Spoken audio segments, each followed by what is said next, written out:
Hi, I'm Othais, and this is the Italian naval pistol Modello 1899, a slab-sided and very early pattern of Mauser C96. Let's go ahead and get it into the light box. With an overall length of 11 3/4 inches and weighing in at 2.5 pounds, this is a fairly large handgun, but that does give us room for a number of features like a 10-round staggered box magazine fed from a stripper clip, and an adjustable tangent rear sight because we have the long-range 7.63 by 25mm Screamin' Hot Mauser Cartridge. Now, all these benefits probably lead you to understand why they were perfectly willing to put a shoulder stock on this guy and call it a pistol carbine at times. Hey guys, I'm here to remind y'all that if you like this content, to please like, comment, and subscribe to our channel. If you want to directly contribute through Patreon, Subscribestar, or Utreon, thank you. And also you get access to our patron-only podcasts, early episode releases, and even a monthly high-res scan depending on your support level. Otherwise, we've got our C&R swag at C&Rsenal.com/shop. Thank you everyone for your support, and we hope you enjoy the show. Now, some of you loyal fans who have suffered through our early days will likely recognize the German C96 pistol as being from our 9th episode of the series. While it was a noble endeavor on our part at the time, I'm quite certain that we can do the story of this iconic handgun just a wee bit better these days with the resources we have now and the experience that we have gained. So let's get into it, starting with a familiar face. Paul Mauser, the German inventor renowned for his military rifles, had also started dipping his toes into handgun development. The most competitive design so far had been the Construction 78 Zigzag revolver. Patented in 1878, this was chiefly introduced as a single-action revolver intended for German martial adoption. However, it arrived too late. What would be the Reichsrevolver model of 1879 was already on its way to full acceptance. Within a few years, it was found to be too cumbersome though, and so a more compact 1883 model was introduced. Both of these revolvers were single action only and extremely dated even at the time of their acceptance. By 1891, they were obsolete, and yet Germany wavered on finding a replacement, which meant the 1883 in particular saw renewed production. Part of the reason the Reichsrevolver lasted so long is that by the time it was unavoidably clear that it was past due, a new sort of handgun was appearing on the horizon. Thanks to the invention of smokeless powder, compact automatic pistols started to dot the commercial market, with most inventors pushing their latest martial model through various military authorities. These early guns were quirky at best, and none were really considered ready for adoption. But they were remarkable in many ways and suggested a breakthrough was just around the corner. So Germany would stall. Why go through some crazy expensive process to introduce a good revolver when in just 5 years or less some new pistol would be superior anyway? Now, Paul Mauser could also read the wind, and he had been working on something that could be superior to the revolver. His first attempt was actually, though, a mechanically repeating pistol. This trigger lever operated handgun was produced in tiny numbers, already outdated by the time it was patented in 1896. No, self-cycling guns would be the actual future, no repeaters. So where was Mauser going to get one of these magic self-loading pistols, because this was not his usual territory as an inventor? Well, the story is a bit unclear, and honestly Mauser himself never really helped clarify it, but let me tell you what we do know. This is Theodore Bergman, a man we've covered in some detail recently, but for today's story I'll just tell you about a letter that he wrote to Paul Mauser's nephew Alphonse in 1905. Bergman recounts to Alphonse that he had met with Uncle Paul in 1893 in order to negotiate the production of a self-loading pistol, which he, Bergman, had purchased from a Hungarian watchmaker and then had refined by his own gunsmith. That would be Louis Schmeiser. This was of course the first Bergman pistol, which actually did use a locked breech and vertical magazine feed in front of the trigger guard. According to Bergman, Mauser repeatedly delayed production of his pistols, eventually for about 1.5 years, at which point Bergman demanded results, and was thereafter sent 15 handmade prototypes, which he says must have cost Mauser quite a penny to produce. The assumption here is that Mauser did not profit on this exchange at all, which would be very odd for the usually penny-wise man. Now, just 6 weeks after this, Bergman found out that Mauser was releasing his own auto-loading pistol, one carefully designed to avoid his patent, and yet make use of whatever was not quite patented. Although, this is a little weird because he also mentions a patent by Armand Meigs, and I've been unable to identify a pistol developed by Meigs. It may also have been in reference to the barrel jackets that then got used on the Belgian contract, but then you see how this gets very confusing, and again, it's just a claim coming from a single letter written by Bergman. Now, thanks to his claim, many have speculated that Paul Mauser carefully took ideas from his work navigating around the patented bits and, admittedly, developing his own solutions to the problem. Or, perhaps I should say, Mauser's staff did the work.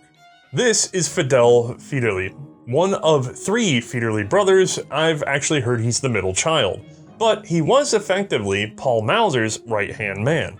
Fidel was an Oberndorf gunsmith and the head of Mauser's research and development department. Fidel is likely the silent inventor of many features that we've actually discussed in our series. Now, the story of the Federleys goes that Fidel, along with his brothers Friedrich and Joseph, I guess Joseph didn't get an F name, conceived of and invented what would be the Mauser pistol on their own free time over Sunday dinners together. Eventually this activity was taken up during work hours, and Paul Mauser came and said, "I'm not paying you to do that." Now supposedly this was put to a stop sometime in early 1893, but soon after, Hugo Borchart's pistol took the world by storm. This toggle-locked handgun was awkwardly large, but it was fairly reliable and used a suitably powerful 7.65mm cartridge that showed excellent accuracy and penetration. The Borchardt was making inroads in military trials and soon had many European countries considering an automatic Marshall pistol. With the introduction of that Borchardt C93, Mauser remembered, supposedly, the Federleys project and asked them to resume work. My problem with this narrative is that Mauser wouldn't have been interested in an autoloader from the start. I find it much more likely that everyone involved knew that the autoloading pistols would be a potential moneymaker and were working together right at the beginning of this thing. It's entirely possible that the Bergman sample was the catalyst, but since the Mauser pistol was engineered to avoid his patents, the worst that he can be accused of is stalling Bergman's own efforts while promoting his own secretly. In the end, they would certainly share a fair resemblance that can hardly be argued. This may have been just the nature of having a forward magazine, recoil-locked bolt, and hammer-fire design though. Now, if all of this seems weirdly ambiguous, I agree. I would much rather have hard proof, but Paul Mauser himself didn't help this story at all. Biographer Konrad Machos would actually ask about the development of the C96 in 1913, and Mauser was apparently evasive, calling it just a stepping stone to the development of a repeating rifle. Perhaps there was some guilt there. Regardless of the origin of the seed, the Mauser pistol plant would be cultivated by a whole team at Oberndorf. Paul Mauser, Fidel Federley, and his brothers, and according to some sources, significant contributions came from August Geiser, who was the master machinist for Paul Mauser and had started work with him back when the company was formed in 1873. Geiser is mostly known for being the technical director over the Mauser rifle development program. Work on the pistol seems to have begun in earnest after completion of the 1893 Ottoman rifle contract, and toolroom prototypes start appearing by January of 1894. By March of 1895, a working example would be completed. We know this because they thoughtfully wrote the date on it, likely the date of the first successful test firing. These early pistols are often called the Spur hammer Mausers. While first fitted with a fixed rear sight, they would give way to adjustable options pretty quickly. These Spur hammers are all handmade pre-production prototypes and have plenty of individual variation for collectors to study and enjoy. By the way, these prototypes were chambered for the C93 Borchardt cartridge. This gave Mauser an easy starting point, and, as far as I can tell, Hugo Borchardt and Paul Mauser remained friendly towards each other for their whole lives. By December of 1895, around 25 test pieces had been made, and the pistol was considered far along enough for a proper patenting. This document would remain surprisingly close to the final product, a 10-round, double-stacked magazine ahead of the trigger, non-detachable and fed by a stripper clip. Hammer-fired, short recoil-locked breech using a tipping block under the bolt. Even the takedown lever and core function of the safety would remain through production, although with key modifications. Minor changes were standard for early pieces. The ejection port was reshaped for better reliability, various small parts tweaked for machine production, and from serial number 50, Mauser began focusing on that adjustable rear sight and shifted to a unique cone hammer, which was likely introduced to prevent snagging on the draw. This cone hammer series would be fairly long-legged, seeing more refinements, and around serial 110, the introduction of the 7.63 Mauser Cartridge proper. This was a clear and frank ripoff of the C93 Borchardt cartridge, almost imperceptible dimensional differences, and even today collectors can struggle to tell them apart. Thankfully, the Borchardt did not long remain in the market because it really wasn't capable of safely shooting the hotter-loaded Mauser C96 cartridge. Screaming fast, flat shooting, and very good at ranged penetration, this was actually a titan of a pistol cartridge for its era. The changeover to the new ammo prompted a change of design, with the single locking lug being split into two, which provided more locking surface and therefore more strength, without greatly compromising on the sheer strength of the lock. Production likely moved to the 7.63 cartridge in January of 1897, though the cartridge itself had actually been tested months beforehand. It had its own development cycle. Again, at this point, most of the work is proceeding by hand. The Mauser team are taking their time to get this right before introducing full machine tooling, which is very expensive.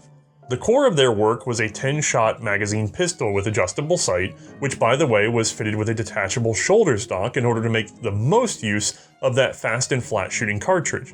The stock, by the way, doubled as a holster, making for a compact carrying option. In addition to the 10-shot, a lighter 6-shot pistol was also trialed, generally fitted with a fixed rear sight. This was meant to minimize weight. The 6-shot remains rare, but did see limited sales until 1913. In the opposite direction, a mighty 20-shot pistol was also offered, which proved to be the least popular. Sales ended in 1908, with apparently fewer than 200 ever produced. Also, the stock for this one just looks hilarious to me. Holy heck, that is a beast. Finally, there was a carbine version, which was at first marketed as a cavalry weapon, although this was never successful. The carbines would later evolve into a sporting model intended for light game hunting.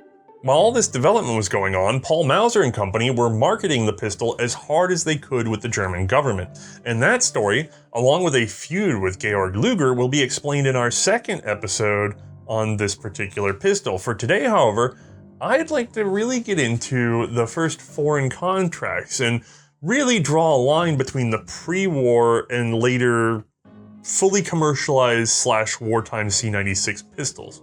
So let's just keep with production for now, which was the topic of discussion at Waffenfabrik Mauser sometime ahead of June of 1897, when they managed to pin down the production cost to an estimated 53.72 marks. This is assuming a reasonable scale of serial production, which, surprise surprise, was now funded by their first Marshall contract coming from, conveniently, their best customer to date, the Ottoman Empire. Sultan Abdul Hamid II was buying up every new piece of armament that Waffenfabrik Mauser put out, although until this point it was all long arms. The Mausers 1887, 1890, and 1893 have all been explored in previous episodes. But now it was time for a handgun. First of all the Marshall contracts, this was a cone handle model, and as a matter of fact, this reinforcing ridge on the barrel extension was added during production. A raised panel was set in the left side of the frame, which sports the serial number underneath the Sultan's own Tofra symbol. 1,000 pistols were purchased intended for the Imperial Palace Guard and Palace Security Forces in Istanbul.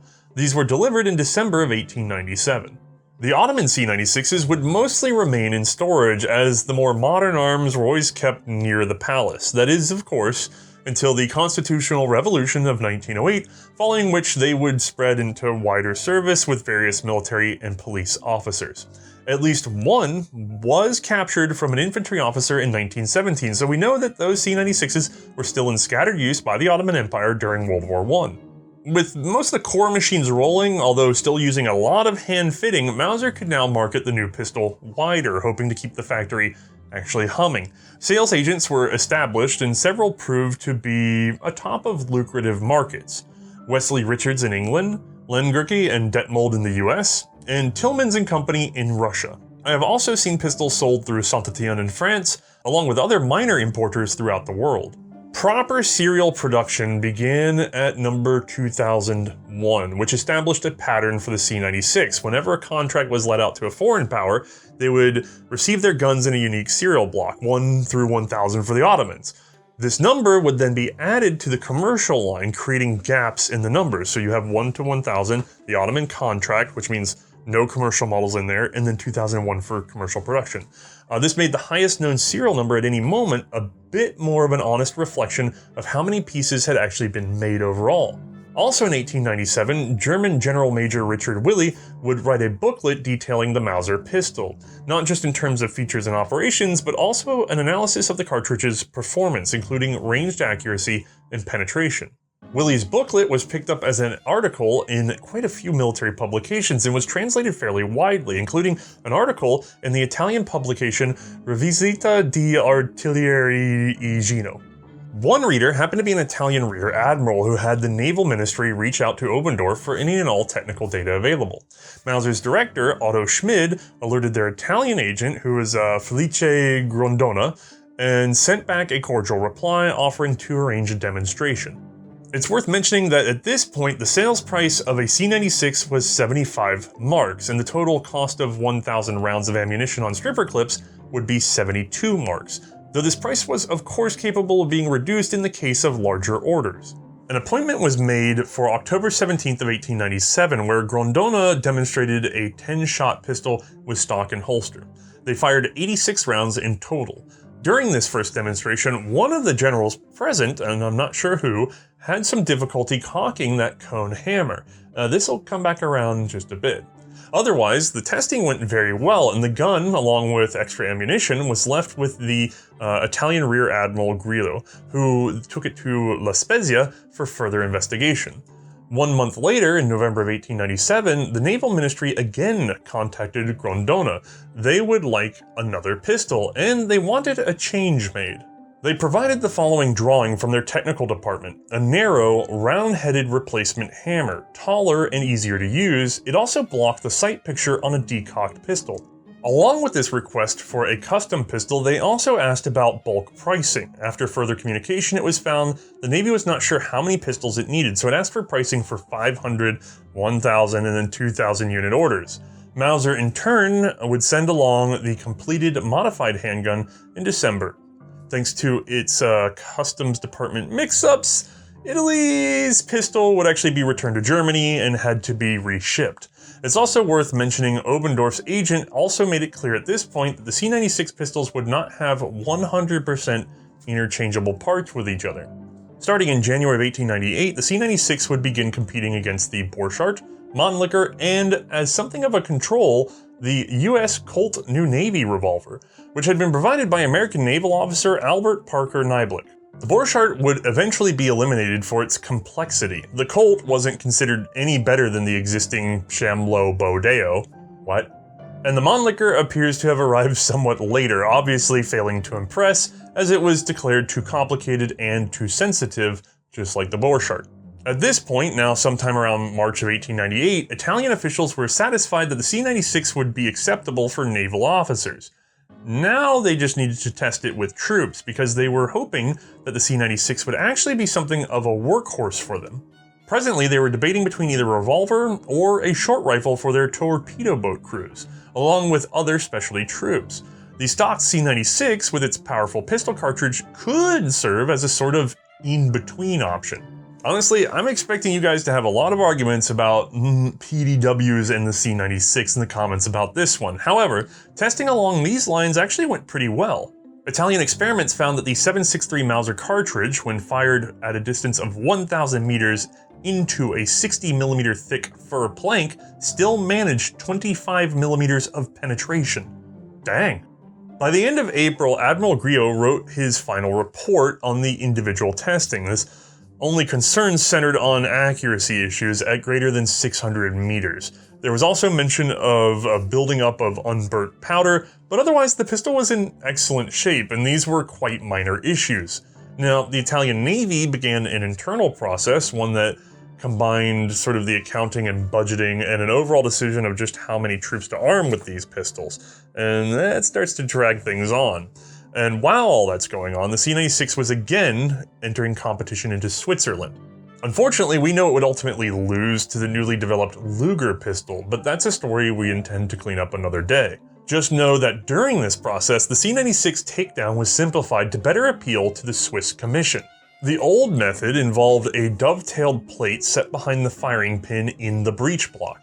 This required a special tool fitted to the combination cleaning rod, and of course was a separate piece. In refining the design, the firing pin was affixed by a simple lug, which could be pushed in and turned by really any screwdriver tip.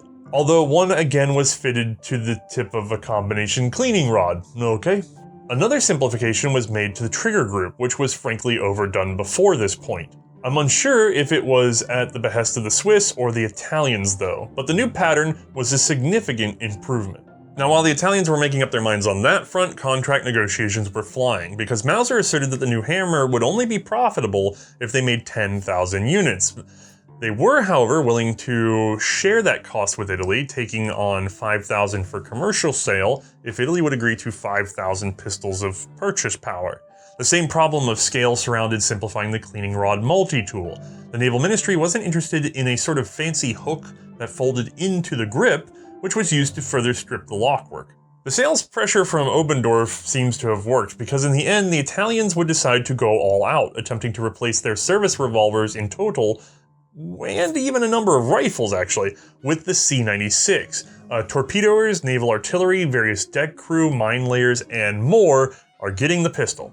Also, funny story, notices were sent out to the Italian naval centers around the world asking how many officers intended to purchase their own C96s so the Navy could purchase enough to resell internally.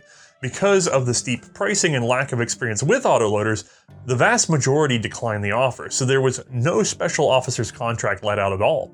It's probable this came to the attention of Mauser, as a lightened officer's model would then be offered to the Italians.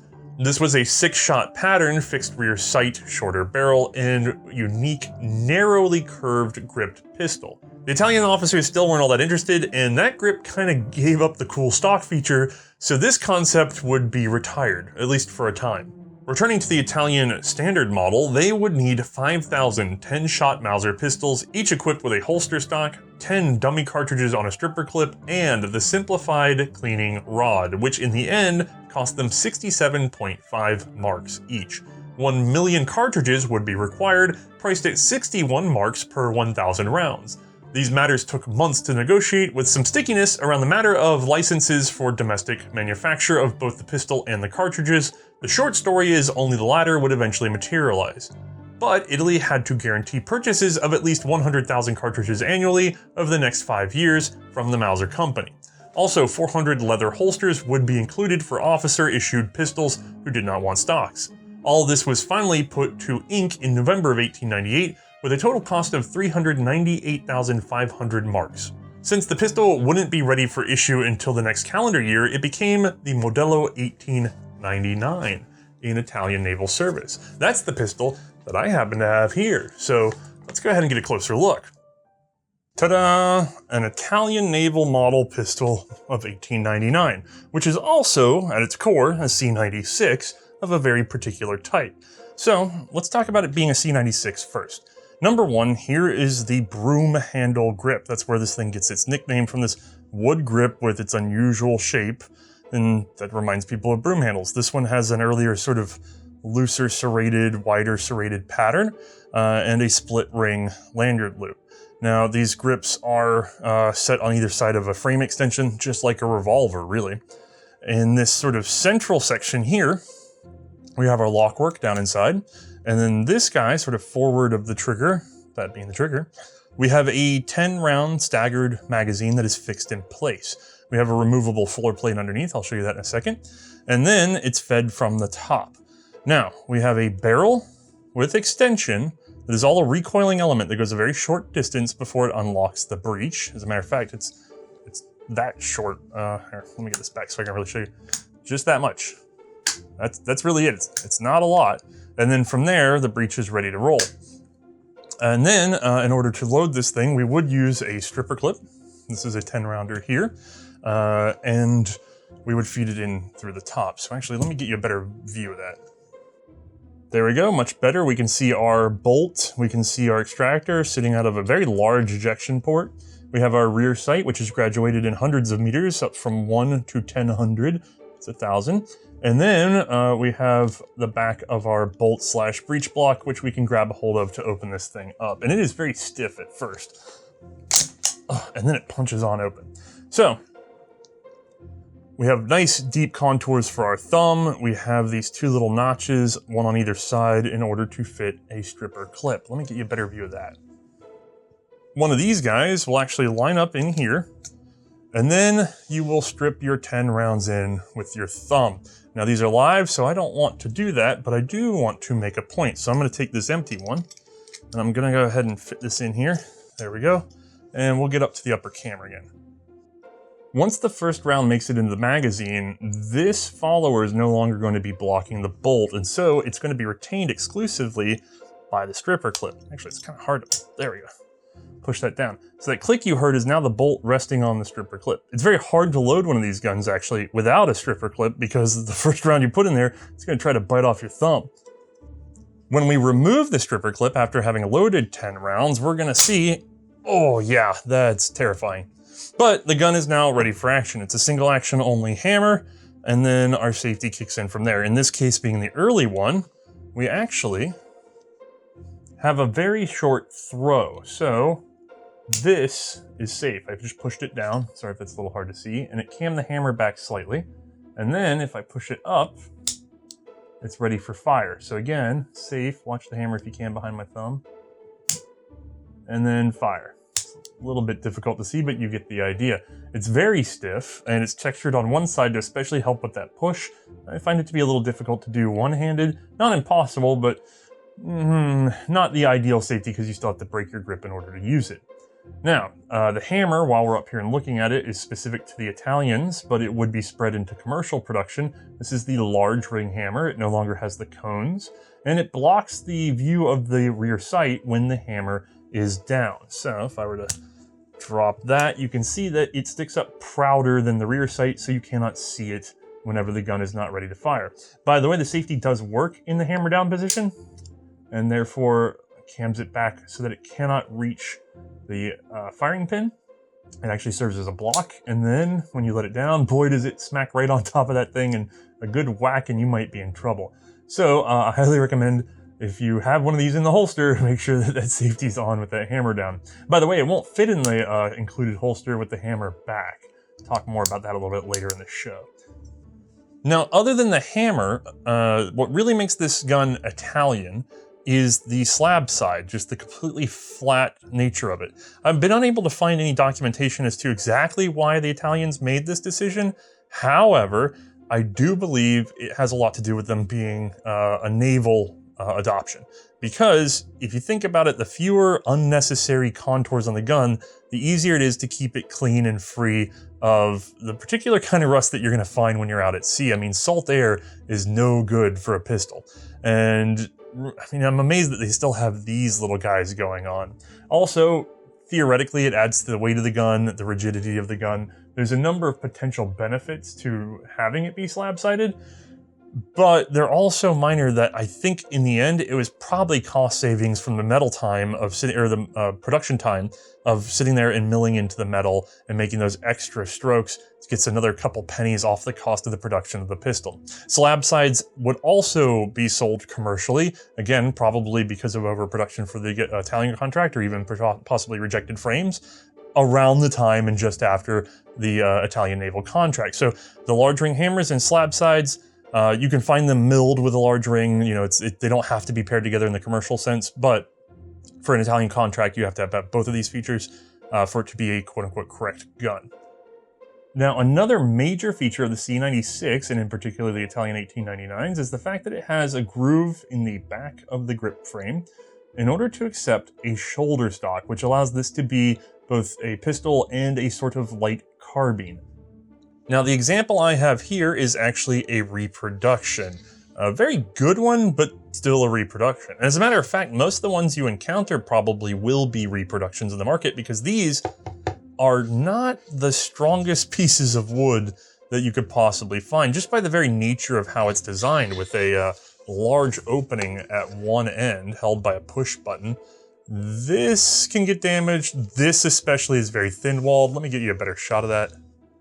It's very common to see splits in the corners, splits down the sides, splits on the way to the button, splits around the screw. The hinges can be torn out. I mean, if you think about it, this thing is designed to be used as both a holster and a stock. So let's start with the holster aspect. I take the gun, it goes in here, and then we close it up.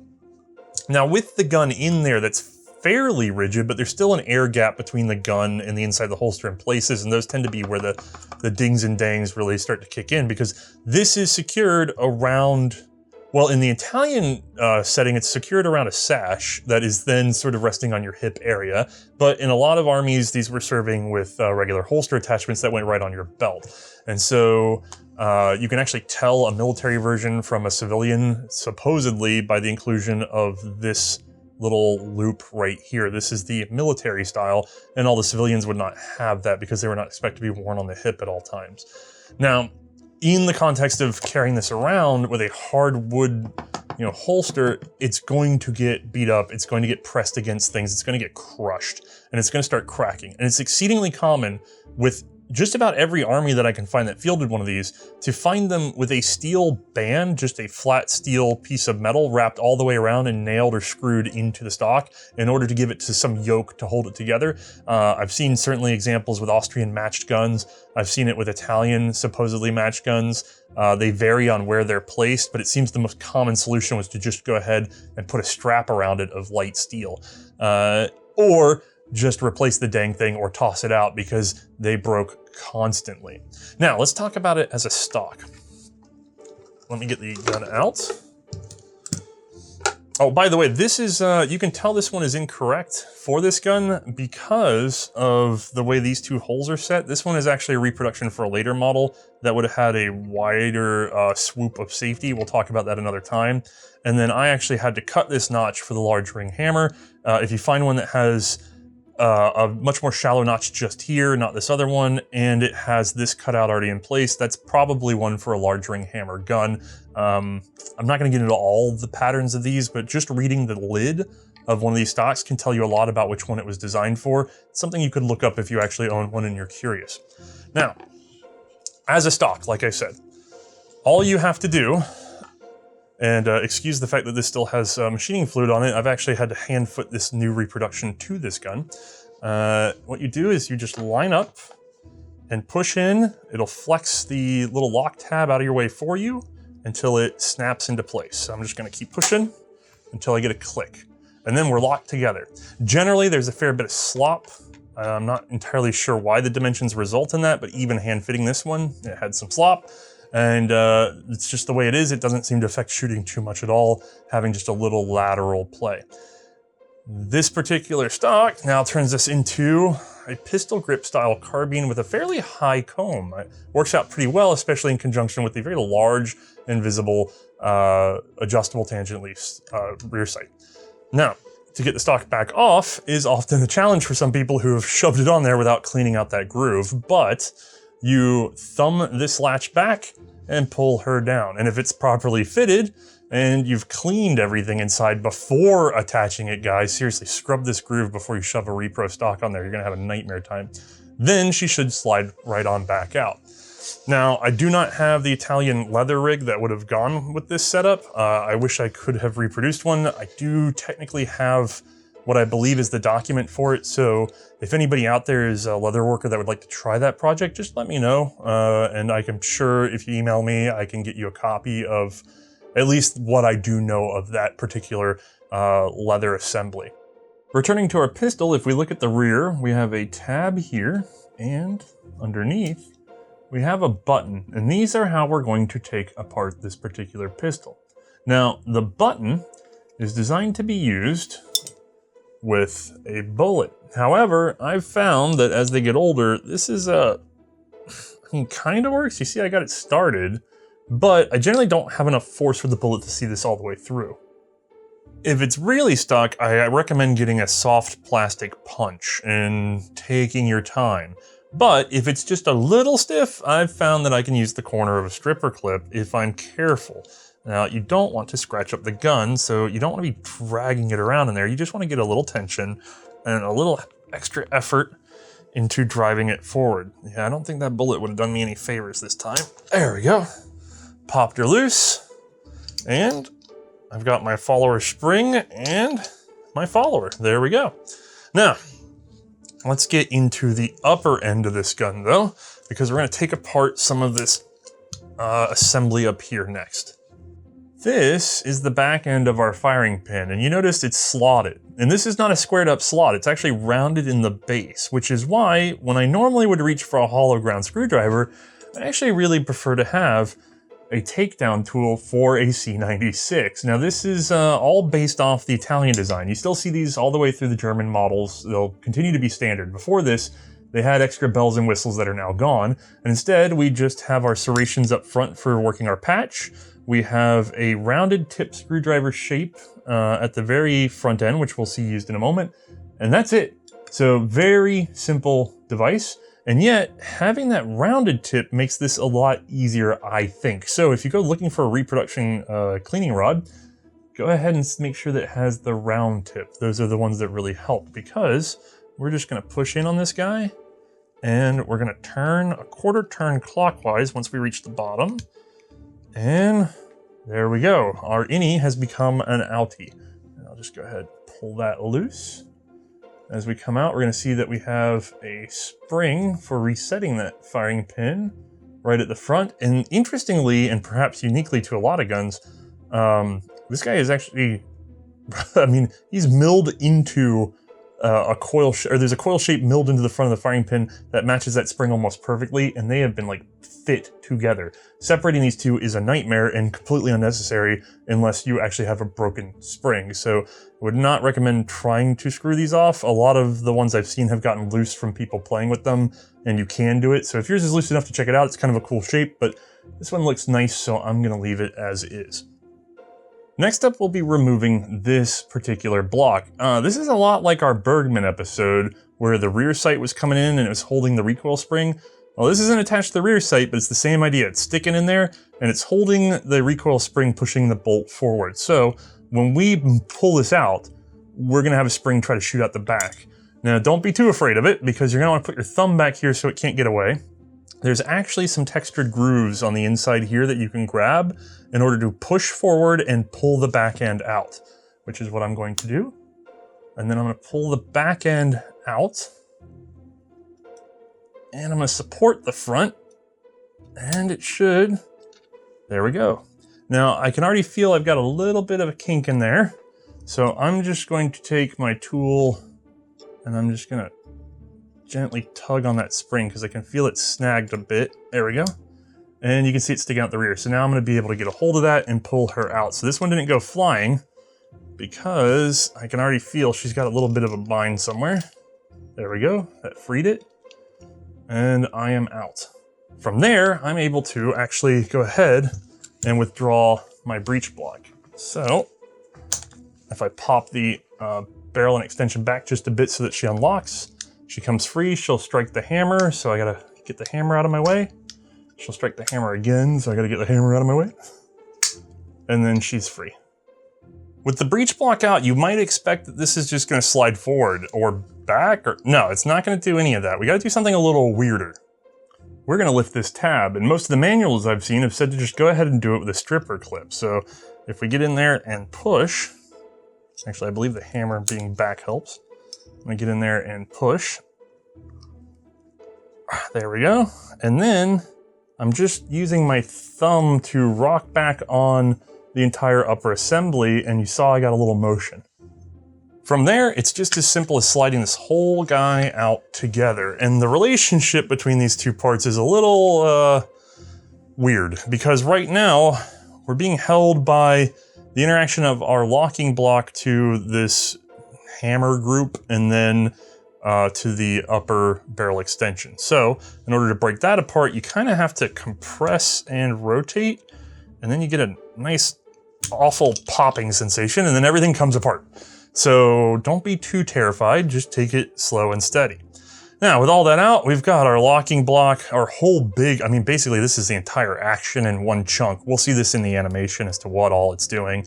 And then we have our barreled receiver. So, just to get everything in place, the gun disassembled is, okay, yeah, that's not, don't get me wrong, it comes apart easy, but that's a lot of pieces to have sitting out, and not including even the frame on top of all of this. Now, I don't normally do reassemblies, but with the C96, I'd really rather give some advice than just leave it on the table. So, go ahead and put your locking block in the upper extension, and then we're gonna take this guy and, oh boy, okay, so tip him out just a bit so that he can drop. You want this lower toe to be able to drop into that gap just a bit. Bring it on in, line up this little cleat with this finger here. So there's the finger, there's the cleat. I'm doing this a little freehand for the camera. Sorry if I'm getting in and out of focus. And then just push and click. And then it sort of holds itself together. It's a very odd sensation, but that is correct. Then all this gets slidden back into the frame. If you try to put in your bolt, you're gonna find that it doesn't really wanna go in unless you go ahead and self-recoil that upper assembly. So whip it back a little bit, and then you're past the lock, and then you can shove her on in, and then lock her back into place. Now, most of the reassembly woes I've heard actually have to do with replacing the recoil spring. So take a second to look at it. In the case of this one, this end is very nice, but somewhere along the line, this end got stretched out and it's got a little finger loose. That's probably the snagging I felt whenever we took this apart. If you have this situation, the ideal scenario is to go ahead and get that repaired and patched down. I'm filming an episode right now, so I have no time for that. So what do? Well, for sure as shoot, do not let the weird buggy end be at the rear. Put it to the front where it's not really doing anything other than resting against the inside of the bolt face. The rear is going to be what engages against this little guy here. And if it gets caught up in there, it's going to kink and bind and do weird stuff. So let's get our nice end to the rear. I'm going to go ahead and put that into the gun. And then you need a way to compress it all the way past sort of this front of this window here, because we want it in front of this part of the cross block. So in order to do that, again, it's time for our multi-purpose cleaning rod and tool, because the rounded head is perfect for guiding this in deep enough. And then we can put the cross block in, which is a bit much for me to show on camera, but once the cross block's in, it will hold the spring as we retract the tool, and everything will be all right. So I'm gonna attempt that now. You won't really be able to see it, it's more of a feel thing, but I'm just gonna keep gentle pressure on the cross block. I'm going to shove in with the tool until I know I'm past the depth I need to be past, so I'm definitely pressing against the tool and not the spring. I'm just gonna keep that pressure as I remove the tool, and then I'm just barely holding that spring, which means I can press. And look, snapped right in, no binding. Another thing to know right now is do not try to cycle the action, because the guide rod for that recoil spring is the firing pin. So if you cycle this action without the firing pin in place, it's probably gonna kink up and bind and give you all sorts of heck getting it back apart. Go ahead and right away, go ahead and line up your firing pin and wiggle and push as it straightens out the spring. And then, again with your tool, we're going to push this guy all the way in, and then we're going to rotate counterclockwise a quarter turn this time. And our outie is once again, kind of hard to do on camera, there we go. Once again, an innie, and you could see I had some pressure up on this block, it was moving, but we're back in there and we're reassembled, except of course for our magazine. Final weird tip, it is exceedingly easy to get this thing in at a weird angle and it just sticks. This part is so perfectly fit, take a half extra second and make sure that you're squarely aligned before you shove it in there, and really go easy on getting her lined up, because you can get a quarter of the way in and juke it and it'll lock up and you'll be shaking it for 10 minutes screaming at the heavens. So get her in there, then just press in on the plate so that's depressing the little button down there, and then shove backwards. Gotta get everything lined up, and click. We are back in business, boys. I don't have X-ray vision, as far as I know, none of you do, but luckily we have an animator. Let's bring in Bruno's help. First, we'll load up 10 rounds from our stripper clip. These form 2 staggered columns in the magazine. With the follower lowered, the bolt is being held rearward by the clip. Removing it snaps the action into battery. Let's start with the trigger, which is powered by a flat spring. This spring also keeps the floor plate release catch, which is used for disassembly of the pistol, pressed downwards. Pulling the trigger lifts this combination transfer bar and disconnector. On the early models, the transfer bar will simply slip off the trigger near the end of the pull. This automatically disconnects them, preventing automatic fire. By the way, this is powered by a 2-fingered flat spring, which also flexes on the takedown latch, again a component for disassembly. The rising transfer bar lifts the long, tipping sear, which clears a notch on the hammer, allowing it to fall. As the hammer is driven back rearward, the sear springs back downward and blocks its travel again. Looking more closely at the hammer, we can see it has a sort of channel milled into its left side. When the pistol is readied for fire, there is no interference in this pathway. Using the safety, we can turn a lug into the path of the hammer, here when cocked, or here when decocked. In either the cocked or decocked position, this will cam the hammer slightly back and prevent it from being dropped. Releasing the safety again frees the hammer to travel. The firing pin is fairly straightforward, although it does have a uniquely fit return spring that is threaded into its front end. This keeps it biased away from any live primer until struck by the hammer. The pin rides inside the bolt, which in turn rides inside the barrel extension. Being a short recoil system, the bolt is locked to the barrel extension for a short distance after firing, before being free to travel on its own, extracting the spent case, and feeding the next cartridge on its return. The bolt is returned by this recoil spring, which wraps around the firing pin and is supported at the rear by a cross block set through the extension. This is the sliding barrel extension, which travels just slightly rearward while locked to the bolt. Technically, there is no spring pressing forward on the extension when it is out of lock, and it relies on the momentum of the bolt or the falling hammer to make sure the extension is all the way home.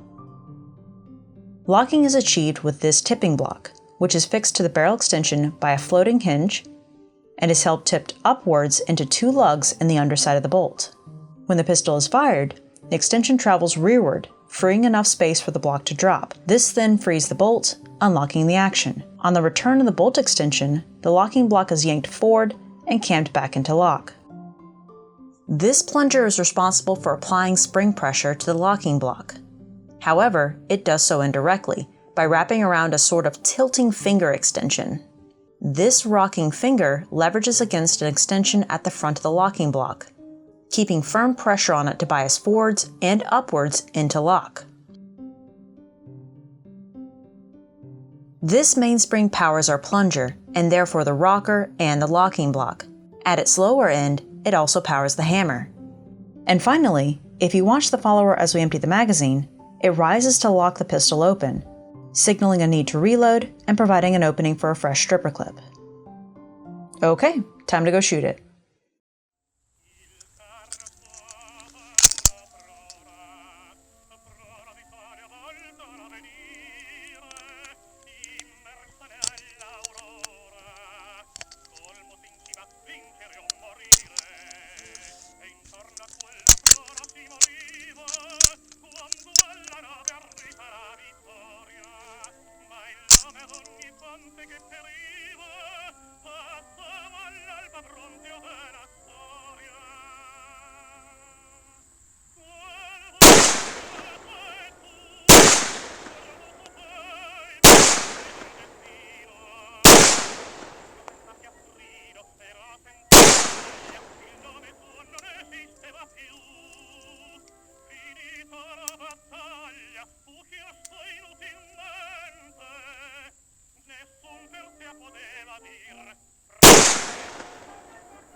Sights? No sights. Production of the Italian 1899 was, of course, completed at Mauser Obendorf under the supervision of Italian inspectors. Their approval can be found stamped into the barrels and barrel extensions of the finished guns. The most outstanding two are the markings AV and DV. It has been suggested, but not proven, that these stand for Accettata Verificata and Dopo Verifica. The former applied after initial inspection and the latter on final acceptance. It's worth noting that Italy's chief inspector had some concerns about these new pistols. He quickly pointed out that the part still required significant hand fitting and would not be universally interchangeable. This is the second warning. This aspect was already known to Navy officials, so the matter was not pursued. Ammunition was produced at Karlsruhe, with Mauser Obendorf and the Italian Navy splitting the cost of inspection. The contract also required Mauser to help establish domestic production of ammunition, which allowed Italy to remain independent in case of war. This process would take over a year, and 763 Mauser would remain somewhat less than universal in Italian service, thanks to the Italian army never really coming around to the C96 like it was expected it would. Deliveries of the Modello 1899 would begin in July, although these were small lots measured in the half dozen or so. However, the whole order was finished in November, and nearly all of it delivered at once. In total, Italy would receive 5,003 pistols, those 3 likely being contractual samples, for sealing the pattern and providing several test pieces. Unlike what we see with other C96 holster leather, the Italian Navy mostly used an over-the-shoulder sash pattern, which also sported cartridge pouches, carrying spare stripper clips. Issue of the Modello 1899 would take a little time, as the delivery tables were renegotiated several times over. The short story is they first went to the newly outfitted or currently under construction ships, then to destroyers and torpedo boats, and then to the gunnery and torpedo boat schools, so they could learn, and then to the Naval Academy and Machinist School, and then from there they broke down into active or reserve ships and various ground services. In order to avoid ammunition confusion, the issue was expanded to machine gun assistants and others who may have carried the revolver instead of the pistol in the initial considerations. By May of 1900, 4,558 had been issued and only 442 remained in reserve, so they didn't just sit in storage. First combat for the Italian C96, or Modello 1899, strangely wouldn't be with the naval forces, at least not directly. During the Boxer Rebellion, Italy would send 83 officers and 1,822 troops. This Army Expeditionary Corps, once underway, appears to have noticed the naval C96 pistols and requested 80 for issue in China. These pistols apparently acquitted themselves very well, and the Army was surprised to find their officers offering to buy them after the campaign, and the Navy received requests from others for their sale. One interesting source was actually a Catholic mission in the Far East. This new interest again caused the Army to investigate the adoption of the C96. However, once more, the Modello won out just because of the price tag. Which might have actually been a good choice because the Modello 1899s were starting to show some wear by 1902. For starters, those shoulder stocks can be a bit flimsy and delicate. This is why originals are a rare find today, and we mostly work with reproductions. But more importantly, a number of guns were breaking down. These issues were mostly tracked back to part swapping. Italian sailors had a habit of cleaning together, and were not always careful with matching the internal serials on reassembly. Or, alternatively, some guns had legitimately broken down, and aboard ship, thousands of miles from home, the men simply scavenged parts from other broken guns. The problem was, improperly fitted pieces from other guns would cause all sorts of seemingly random malfunctions when put into a gun in which they were not ultimately fit. The Navy would have to issue a permanent order in June of 1903 to please do not attempt repairs on the Modello 1899 and to simply send any broken pistols back for replacement instead of doing them there on ship. In turn, this would create a demand for replacement parts at Central, and the ministry would have to reach out to Mauser Obendorf again in 1906. Unfortunately, they were busy with a rifle contract for the German government. It would take until 1908 for them to make a modest delivery of C96 parts for Italy. In 1909, the naval authorities requested even more parts, and while I'm unsure of the total number that they were able to receive or their breakdown, they would get their big stockpile that same year. This proved to be a very wise investment because, yet again, Italy was going to go to war. This being the Italo-Turkish War to be exact, which saw a lot of technological firsts in aviation, but our pistol today was mostly seen in the hands of naval landing parties. Following that conflict, the Navy would attempt to better unify with Army supply, who had in 1910 finally adopted their own automatic pistol, the Geschichte Modello 1910, which has its own notorious history that we've spoken about before. A gun that overpromised so hard that it ended up using a downloaded version of the 9mm Parabellum cartridge. The Navy would attempt to adopt the same, albeit with a clear overhaul, in an attempt to make the pistol simple enough for service. The result was the Brixia 1913, which was also ordered to the tune of 5,000 examples. However, thanks to naval expansion, this did not displace the Modello 1899. Instead, the Italian version of the C96 would still be widely issued even by the time that war were declared.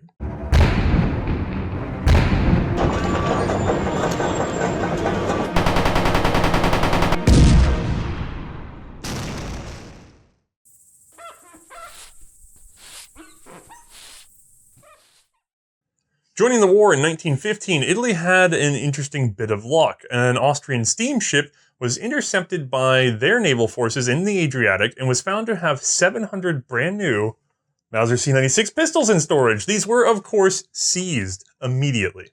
These were standard pre-war commercial models, conveniently also in 7.63 Mauser, although, unlike the naval model, they had an updated safety that we'll discuss another time, and the milled slide panels intended to slightly lighten the frame. And it's a good thing they were found because, as with most nations, Italy was finding modern warfare really put a great emphasis on specialty or technical troops, meaning they were constantly short on handguns, and the 1899 would of course remain in naval use. Notably, 2 examples were found in the wreck of the Italian Medusa-class submarine, the Geschichte. But these Mauser pistols also found their way into the hands of artillerymen and armored train crews, and especially, interesting, aviation. Aircrew found the pistol carbine with its screaming fast bullet to be the best defense in a bad situation. Period documents reveal the General Directorate of Aeronautics requesting the Mauser pistol specifically. They wanted 6 Mauser pistols plus 1 in reserve for each recon squadron. 900 total were wanted for the summer of 1918. The 700 captured Austrian pistols were actually turned over for this purpose, and it reduced it down to just 200 pistol balance, which would actually grow to 217 actual Modello 1899s, which were shipped over to the aerial divisions. These pistols were put to work with observers, mostly, in both balloons and airplanes. The cover from a 1916 manual even reveals a brass catcher for aviation use that was attached to the Mauser pistols. Sadly, this poorly copied image is all I have on that neat accessory. While certainly one of the best aviation pistol stopgaps we've seen, the Mauser still wasn't really much of an air-to-air weapon, so it was largely used as a backup for jammed machine guns, which appear to have actually been a fairly common concern in Italy. Even in that role, it would still be displaced by the Viller Perosa. And no, not that Viller Perosa, those were already largely displaced in the air. No, by splitting this contraption in half and fitting a stock, we get the OVP, a proper submachine gun that appears to have been adopted in May of 1918, at least as an aviation backup. Post-war, the Italian Mauser 1899 remained a bit scattered. In May of 1920, an order was put out for all of them remaining in service to be turned in for decommissioning. Of the original 5,000 service pistols, the Navy estimated that 1,200 were likely destroyed and lost. A firm count, however, could not be made, and there was a repeated habit of soldiers and officers simply taking the dang things home. So they ended up making it official. Just pay us 50 lira and you can keep the thing. We just want the 50 lira. For comparison, you could keep your Chamelot Modello for 20 lira. In the end, Italy managed to keep about 3,000 pistols in inventory, which managed to survive through World War II, apparently intact and with little use in that conflict. Instead, they made it until the 1950s when they were all destroyed. Between that and the war losses, the remaining pistols are probably a little rarer than we realize. Alright, I still have a lot more to say about the C96 as a whole, mostly to do with Germany though. But this is already a long episode, so let's leave that for next time and instead go talk to Mae about how she felt firing the Italian slab-sided C96. Alright, once again, I've made room for Mae. And we have room enough for this Italian Modello 1899, not the plain old C96, no. Yeah, it's different. Yeah, it's flat. We don't have all the milling. It's nice slab side. Ooh, so smooth. And it's a large ring. Yeah, it's true. So you can't even see that on those sights right now. No, I legitimately cannot see down those sights. Now, you test fired this pistol for our show today. Absolutely. Liar. She's a filthy, dirty liar. Guys. Because I have this right here. He is true. He is truthful on this one. Yes. I am a liar. This became a kind of a nightmare episode because of this guy. So, long story short, we actually have a Patreon podcast. If you want to hear the rest of this, I'm sure we'll be talking about it. Mm-hmm. But long story short, that gun was purchased listed as excellent condition, specifically with an excellent bore. And that was a lie. So the person who loaned it to us was... It's not just a lie. It was a massive lie. This was bigger than 8mm Nambu for bullet size. Your friend buys a very expensive pistol that he's very proud to loan to you for the show. Yeah. And then you get to tell him that an 8mm Nambu bullet will just fall through the bore. Yeah. Just clean through. We couldn't even wildcat it into running properly. That's a candidate for a sleeving. Mm-hmm. So... but luckily... Yeah, but the problem is the gun looks very clean. Oh, it looks amazing. And outside-wise. Every part's in place, runs fine dry, and we did the terrible thing and assumed that it would run, and when it didn't, we were suddenly in a panic, because it takes a lot to turn this ship into something else. Yeah. So, where do you find another Italian 1899? When they are already rare as is. Well, it turns out you find it in Houston, Texas at Collectors Firearms, because... They bailed us out big time. I mean, we still spent money, but since we had some contact down there, we were able to go, oh my God, do you have one of these? Yes. Can you overnight it? We'll pay. Can you pull it apart real quick and look at it for us? That was a special favor that they double checked that this was correct board, reasonably sure to function. You know, this was a looked at gun before it went in the mail, and then it was overnighted. And they include that kind of stuff that they do on the price tag, too. They make sure to write down everything they do as far as testing on it or replacement parts, too. Yes. So they have in-house gunsmiths, too. Yeah. Who I trust. So we managed to get it in a hurry. Yep. And we now have this episode. So thank you, patrons, for funding the show, and thank you for collectors getting this to us in a hurry and treating us. Yeah, thank you guys. That really helped us out. Oh, it was going to be bad. Mm-hmm. So at least everybody got a revolver special out of it while we were stalling. That's true, and you were already well versed on those, so that worked out. And poor David had to make a bunch of Wildcat versions of 7.63 by 25 that none of them worked. He was so mad, but they looked so good. Yeah, he did such a good job. It was amazing. All right, so extras aside. Yeah. You actually fired this pistol. It's true. So I'll trade you out. This one looks beautiful, but is functionally useless. Yep. All right, so with that handgun to work with, and I think let's talk about it as a handgun first. Let's not get into this whole carbine thing yet. Oh, that's the cooler part, though. Yeah, but we might have to stretch it out just a bit. But go ahead and walk us through what that's like ergonomically as a pistol. So, first things first, gripping that handle. Yeah, broom handle is an appropriate name for that. It is an unusual shape for a pistol, especially for these semi-auto pistols. It's very interesting feeling. It's bulbousy and it's very round and it's very thin up at the top. So that's not my favorite, but it's not terrible, weirdly. I was expecting that to feel kind of worse. You know, I dug around, by the way. Oh? I did not find the original, like when they started calling it a broom handle. Really? Yeah, I couldn't pick up on when that came about. I don't know if it started in English or German or what. So if anybody sees early ads or early commentary on them, let me know. It's not fully broom handle-y because broom handles typically don't have a taper. Yeah, they don't have a taper to them. I was trying to think of the right word for that. They don't really have a taper to them. So, but in terms of the roundness shape of it, I could see how that would be a broom handle. Especially at the base with it being sort of knobby at the end. Yeah. I could totally see that. So, sure, that description does make sense. And then, ooh, what is going on here with that balance? This is worse than the Bergman. The balance point is so far forward. This thing is so muzzle heavy that it just wants to tip forward. So I'm constantly holding that up. Not super comfortable. And you're unloaded, so you don't even have the 10 rounds in there. Yeah, that does add on some extra weight there. So this is 2 pounds. What? And 2.5 some change. Unloaded. Oh yeah, that's right. 2.5 unloaded. So loaded. Well, yeah, and then all in front. Yeah, all in front. That's gonna be great. So.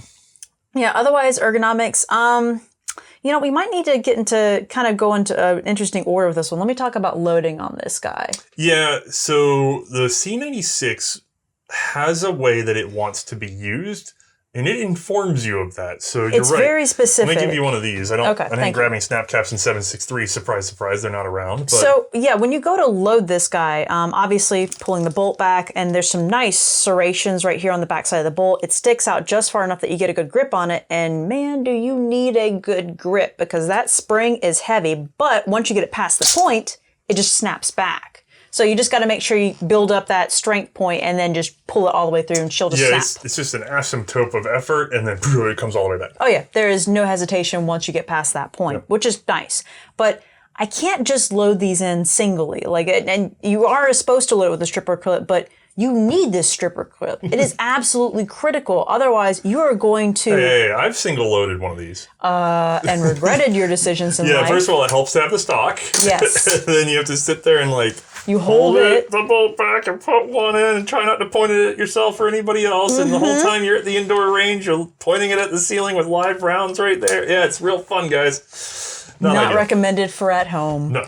But no, the stripper clip is absolutely critical because the moment that you put it in there, that's what's holding the bolt back. So that when you drop, once the follower goes down, this is effectively what is holding the bolt. And I'm making sure I've got that. Yeah, it's nerve-wracking. All the way seated. Is that in there when you hit the button? Okay.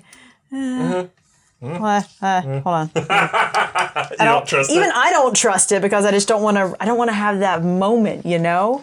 But yeah, this is all that is holding the bolt back, and that is well seated in there too. It's not going anywhere. How hard was it to thumb the rounds? The problem is that I've noticed it depends on which way you've got the stripper clip. It seems to prefer one way versus another, and that's just and 10 rounds in a row is a lot to feed. It absolutely is. And it does it better than I would think. And I think you could get really fast at it too if you get used to it's like a balancing act. Yeah, what is it, like the Roth Krinka has that follower that you depress the follower with it? Those are cool. Yeah, those are absolutely rad. I love those. We don't have that. No, we don't have that here. But this would kind of benefit from that, I would think, because I think it would be excellent to have just something extra to push down on that keeps the top round from wiggling any little bit as you're pushing everything down with it, you know? All right, so then you yank your clip. Yeah, and then... What happened? What just happened? What do you mean what just happened? What just happened? The bolt went forward. Yeah, but what else happened? A round was chambered. So this is a unique feature of the C96, which is that when you load it, it will chamber around. You have to actually try really hard to not chamber around. Yeah, I would have had to have played this dance of hold the round in, pry the stripper clip while holding the bolt back so that my thumb did not get smashed in the process. It's a whole sing and song dance that's required with it. Yeah, can you imagine that extractor getting your thumb? Anyway. No. There's a lot of force with that spring. Trust me, you don't want that. I've heard horror stories. So, you got soft thumbnail and that thing gets... Nope. Anyway, everybody's wincing at home. So, The ones that know. Yeah. So at this point, we've got a loaded firearm with the hammer cocked. Yeah, but don't even go there yet. Most semi-automatic pistols, people tend to think of them as loading the magazine. And there was a lot of military doctrine at the time that would not even load the chamber until they were in a combat situation. Right, so you would go around chamber empty. Right. So in the 1911 parlance that most people in the U.S. are used to, this is the equivalent of loading your mag, racking the slide, chambering one, and then you're basically in a cocked hammer, unlocked scenario. Mm-hmm. So you would probably lock... I'm sorry, I'm thinking backwards now. You'd probably lock the hammer. So you would safety with that.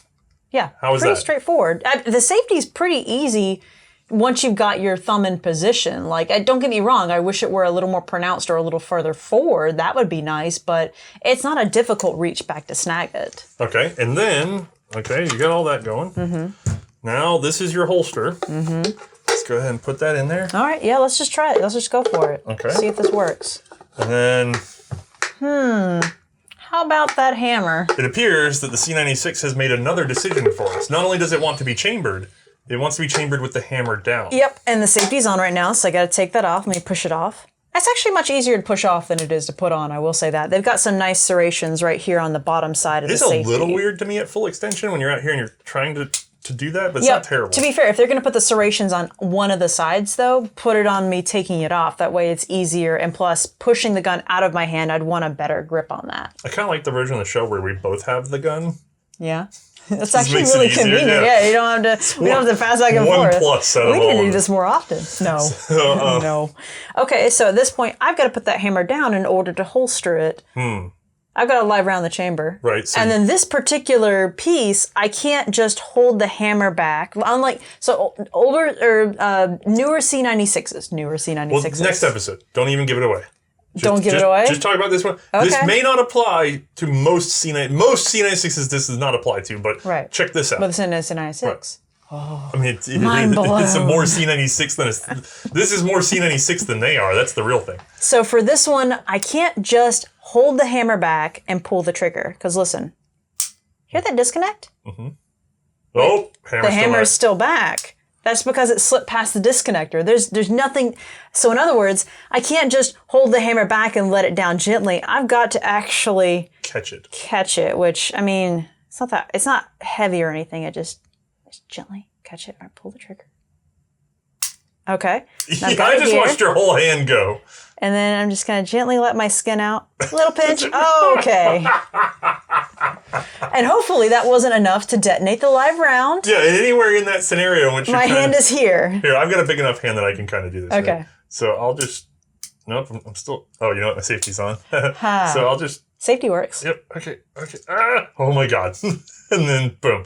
And I want to point out the entire time I'm doing that, if I were to let slip, my thumb is in exactly the worst friggin' position. Oh yeah, you like your thumb. Yeah, presumably, there's no way I'm getting out of the way in time. That's going to be that thumb. It's fine. So the C96 is terrifying. Now, once the hammer's in that position, by the way, boom, boom, boom, all day long, it will blow like that.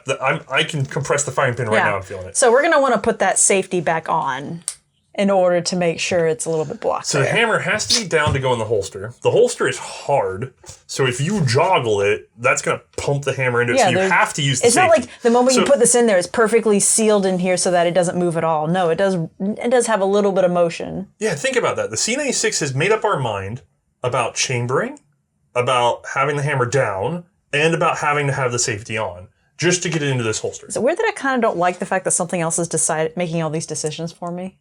You know, it's making the decision I would make for the most part, other than the hammer down thing. That's a little weird. I don't want to have to. Because here's the thing. What are you now? You're hammer down, live chamber. Not really, but we're on video. Mm-hmm. You're in safe. So you draw it. In order to draw it, you have to push your little button. Yep. Flip open the holster. The back side of it, yeah. Then you draw it. Mm-hmm. Then thumb forward. I'll need to thumb forward the safety off and then reach up, and my hands... This is not quite the Othais size hand that I would need. And I need to cock the hammer back. Don't slip. I don't want to slip. I'm just going to help myself. I don't want to slip in general, period. So yeah. Not the most comfortable thing to have to do. Not gonna lie. No. That's pretty far away from your hand, too. The bore axis on this gun, the hammer position, it's all very high. high bore axis. Yeah, Jesus, man. I'm just So letting the hammer back down. Why are you doing that? I'm just doing it because it's easier on me. It's less terrifying? Yeah. Okay. It's a little more comforting, okay? So, after all of that, the pistol is ready to be fired. We've loaded it, holstered it, taken it somewhere, drawn it, readied it, cocked the hammer, and we're ready to fire. This is a lot of stuff for what's supposed to be an automatic pistol, but all right. Sure, okay, we're there. We're finally there. Yeah. We've made it. What's it like when it actually goes boom? So, okay, hammer cocked, looking down the sights, and they're not terrible. They're actually not too bad. They're like little rifle sights. So yeah, that's just it. They're little rifle sights, and they've given me the furthest they possibly could for the sight radius. They've given me the longest sight radius they could possibly give me on this gun. No, they really do. That's pretty good. It's like a little Car 98 AZ. Yeah, it's perfect. I love that. It's something they've done a great job with it, and it's an adjustable rear sight, so I can really get out there. What is that? 1,000 yards? No. Yeah, meters. Meters, well, yeah. Meters, but yes, 1,000. That's impressive. Now they did it in 10. Yeah. So you have to add a 0. Okay. Yeah. So it's your power level. It's not actually indicative of the meters. So it gets 10 times more powerful if I put it all the way. But it is 1,000 meters written 1 through 10. Nice. That's pretty impressive of an expectation, I guess. It's pretty high up there. 7.63 Mauser is a potent pistol cartridge. We didn't actually get to test it at that range, but maybe one day. That'd be fun. God, that'd be interesting. I mean, we'll talk later about the Kaiser himself testing it. Yeah, that's right, he did. But for this episode, you fired it in 7.63 7.63 Mauser, yep. I know a lot of you are thinking of another cartridge. Not yet. We will get there. Or will we? No, we will. So, yep, pulling the trigger on this guy. She's going to pinch your hand again. I'm not. You're going to pinch your hand again. Stop, I'm fine. Okay. Very long pull, which is not a very heavy pull of that. And then a pretty sharp break right there. Like, I'm not expecting for when it actually is going to go boom. That's a pretty fantastic trigger. Yeah, it's a technically single stage. It has some take up to it that is under some spring tension. So yeah. You could argue that it's a 2-stage, but I don't think that's I wouldn't call that a second stage. It's really hard to say. I couldn't tell you if it was 2-stage. It still feels great. I still love it. It's actually a really good trigger. Yeah, it's a clean break. It has a sort of secondary mushiness after the pull, but that's after the break. pull. Yeah. So, I don't know why that's even a matter. Okay, I'm just telling people so they can get a feel for it. We're trying to transmit a kinesthetic feeling. Experience, Okay. right? That's your word Yeah, that everybody loves? Apparently, everyone loves that for the Verndl. Okay, so... All right, and so now it's gone boom, right? Mm-hmm. That high bore axis, man, that climb that comes from this guy is not what I'm expecting, especially when I've got all of this mass up front. I'm thinking... point your finger? Yeah. How high is that? Oh my lord. It is up there. That is a lot of bore. That is a lot of bore that is just up there, man. And you definitely notice it. It climbs, and I'm not expecting it to climb as much as it does. No, it's a mighty cartridge. Mm-hmm. The action is all set over your finger. I would say the lock is just a shade over your finger too. Like everything's happening above your finger line. Yeah, it's above your finger line and coming out back over your hand. So everything about this gun wants to pull it back in terms of the action working and up. So in terms of a pistol, mm-hmm. how confident are you in terms of being able to hit what you're shooting at with your third round in a hurry? I mean, in a hurry, I'm still having to reset my... At least the sights are pretty decent, and that they'll help me to reset quickly, but with that recoil climb, it's not going to be the best grouping is the problem. I found that when I shoot these guns as pistols, specifically, I spend a lot of time fighting the gun. Yes. It is very high-centered. It doesn't really feel... It's recoiling over that height. It is very awkward. It doesn't feel like the best pistol when you put it that way. Like, it just in its pistol form, this feels like it isn't expected to be as is. Now, we could talk about it as a carbine. We could. But then we'd have almost nothing to talk about next time. So we're going to save the carbine review for our next episode. But that doesn't mean this one's over, because I want to put some context on this. Well, I mean, to be fair, you haven't asked me if I'd take it into battle. And I know. Well, hold on. Because we don't know. As a pistol. As a pistol. Would you take it into battle with a leather holster is what we're going to ask. But let me give you some couching before we go into Okay. it. So the thing to remember about the C96, and it's very layered. Number one, it's extremely iconic. Everybody sees one and they know it because it is by far and away the single most produced automatic handgun of its era. Oh, I legit thought you were going to reference Star Wars there. Oh, well, yeah, movies, blah, but it's in a lot of stuff. The problem with that is it's going to be in more movies later, I'm sure. So I can't always keep up with all the blasters and whatever. So this isn't going to be relevant later is what you're saying. Yeah. So, like, my focus is 100 years ago. When Star Wars is 100 years old, we'll do that now. Okay. Actually, probably closer than I think to that. Now, oh, no. I'm getting old. Now, the C96 is from a different era than everything else we talk about in this show. And you can see it because the Borchardt Luger, the Luger 1900, the one that was adopted in Switzerland, shows up well into this gun's heyday, right? And is what sort of sets the stage for the next generation. As a matter of fact, we're going to see the Luger was influential on other guns that we think of as being some of the first handguns. So, this is a sort of Gen Zero, right? In terms of what we think of. People put it with the 1911. It is way before the 1911. Oh, yeah. Right. The gun that, Browning's first locked breech is 4 years after this one. And after a lot more had been figured out about, firearms in terms of handguns. So this is the king of the early automatics. And in that regard is exceptional. However, it is very clearly one of the early automatics. It has all these weird features that vanish from pistol design.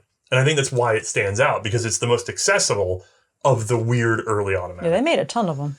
Now, as the best of sort of the worst generation, is that enough for you to feel confident with it on the battlefield? So here's the thing with this guy.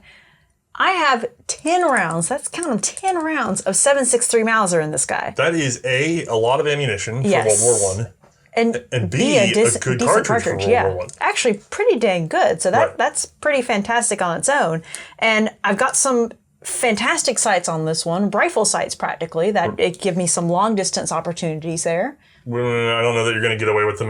Remember, we're talking about the pistol configuration. Okay, sure. Pistol configuration. Yeah. I mean, it's possible I might be popping out that far, but, it is more convenient for the carbine version. I don't see you adjusting to, 100 meters and then... Yeah, I just want to shoot that guy way out there at 100 meters because I can try, sure. I mean, you could with a handgun, but I don't know that you'd probably... This one, I could at least. The others, I don't really have a chance with that, do I? No, I feel like you'd Kentucky windage it, though. You know Probably, what I mean? Yeah. Well, not windage, but Kentucky elevation. Yeah. Probably. But then, the Zappy is actually pretty decent. The trigger is pretty fantastic. I like that trigger a lot. I'm hearing the word pretty a lot. I wonder if it's because the gun is so pretty. It is pretty. I have said that quite a few times there. All this little, this fire blue that's on the extractor and on the safety and stuff like that. It is really nice. They match your eyes. Oh, that's... No. No. Anyway, the only things that really hold it back are the fact that it's stripper clip loading. That's not really fast for this guy, unfortunately. No, and cumbersome in some ways, too. Yeah, and then on top of that, I've also got a really high bore axis that makes recoil in this one.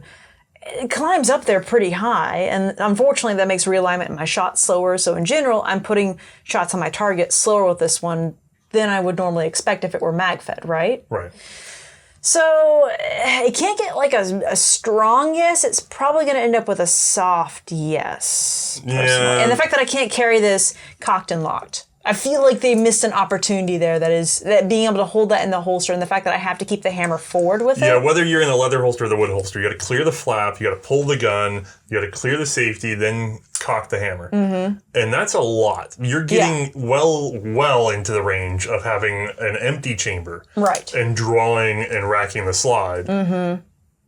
Maybe more so. Yeah, not fantastic. Yeah. So that's why I think I kind of feel like I want to give it a soft yes. I'd agree. I'd say a soft yes. Like, it's a powerful cartridge. It's a reasonably powerful handgun. The sights are clean, like you said. Mm-hmm. I'm same as you. I'm terrified of the follow-up shots. I don't feel like I have a lot of ergonomic control over recoil. It's very hard to bear into it the right way. Mm-hmm. I feel like the hammer's probably going to bite me if I really try to get a steep... Like, you not so much, but me with my big medium. Yeah, you might have an opportunity with that. Me, not so much. And I really have to stretch for that. As big as my thumb is, I still have to stretch pretty far for that hammer, which is a necessary operation. It's not a gun I would want to have to suddenly pull and use in a hurry at under 30 feet. Right. However, if you were shooting at something 50 yards away, it's pretty confidence-inspiring even one-handed. Like, it's much easier to use at those longer ranges than some of the other guns, and the cartridge can back it up well beyond that. Yeah. Personally, I think I would put this above a fair number of the 32s that we have shot for this series. Only so a fair far. number, not all of them. There is one I'm thinking that might beat this I know out. it's the Savage, isn't it? Yeah, the Savage. Just because you got 10 rounds of 32, For those of you who but have it's not, mag hold fed. on. You haven't seen the episode. We'll pop a picture here in a second, but that gun, or maybe with some shooting footage. Yeah. But that gun is a 10-round detachable box magazine, although it does have a weird tow release. Yeah. And very quick shooter. I mean, it was marketed on 10 shots quick. Right. So you are right. At close range, being able to draw and fire that guy is going to be a lot faster. You just said close range, though. At close range, I want to clarify that. Further out, and I'm going back to the C96 because this one's better for the longer range. Yeah, but I think once you get out to the range that this thing starts beating out the Savage on the cartridge power, You're just going to want to attach the stock and use it there. Well, I'm going to want a rifle. Yeah. Which we have sort of an option, although I don't know how rapidly you can deploy this. But it just depends on how slick it is. But I don't actually want to get too deep into the stock this time because we need something to talk about for next time. That's fair. I will say, out of all the handguns of World War I, so far, if I were stuck in a friggin' balloon trying to hit a pilot flying at me, I'll take a stocked C96 with its 7.63 cartridge over just about any other handgun we've seen. Because what else is going to give me the stability and the range to even have a hope of hitting that guy? Yeah, the range. Let alone the stability, but the range included. Yeah. So good call on that part from Italy for using them for aviation, because I can't imagine a better handgun. I mean, I'd much prefer to have a rifle, but if you're giving me a handgun, I'm taking this one. Yeah, not a bad call. But I think that's about done it, right? Yeah, I think that's everything. I still love them. Oh yeah, they're still weird. I'm always more drawn to the weird or unique pieces out there, and actually, it's kind of interesting. This may be the most common weird piece for a semi-automatic that is really pistol. interesting to think about. The numbers, I mean, hundreds of thousands made in the long run. And we'll talk more about it next episode in terms of how many really would ultimately be made. But just looking at a C96 in general, any of them, I think they're so popular and iconic because they are the only super common, really weird looking gun. Yeah, it's hard to believe like what may have been if they hadn't been as popular or as common. Yeah, you could almost see this being like the Bergman or some of the others where it's like you could kind of find them in a museum or rare collections and then that's all you ever see them at. But no, they somehow made it through. Yeah. Best of the worst generation. Crazy. Okay, well, I think that's got us wrapped up, Yeah, I think that's right? everything. Can't think of any other features. Well, don't worry about it because if we've forgotten anything, we'll be able to cover it next time because we're going to go through the German side of the history of the C96 all the way up until the end of World War I and maybe just a little smidge beyond. Ooh, a smidge. All right, have a good one, y'all. Night, everyone.